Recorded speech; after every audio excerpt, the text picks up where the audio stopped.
Ce portrait charmant à la touche classique et maîtrisée est doublement intéressant, par son modèle et par son auteur. Il représente une jeune comtesse, Catherine Vassilevna Skravonskaya, épouse de l'ambassadeur de Russie à Naples.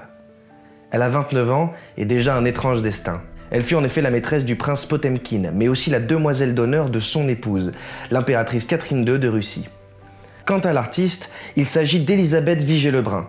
Douée pour le dessin, pleine d'esprit, elle devient à 28 ans la portraitiste attitrée de la reine Marie-Antoinette. Le monde est à elle et les commandes affluent. Ses portraits feront d'elle un témoin privilégié de son époque. Mais en 1789, tout s'effondre.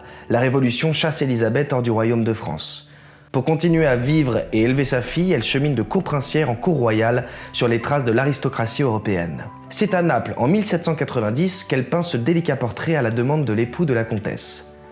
Elle note dans ses mémoires « La comtesse était douce et jolie comme un ange. Le fameux Potemkin, son oncle, l'avait comblée de richesses dont elle ne faisait aucun usage. Son bonheur était de vivre étendue sur un canapé, enveloppée d'une grande pelisse noire et sans corset. Le jour, elle restait constamment oisive. Elle n'avait aucune instruction et sa conversation était des plus nulles.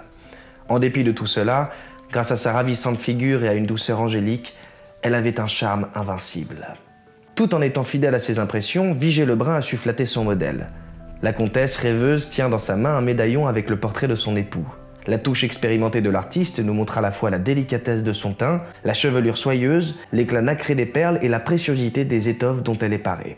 On comprend le succès du tableau et les raisons de ses multiples copies.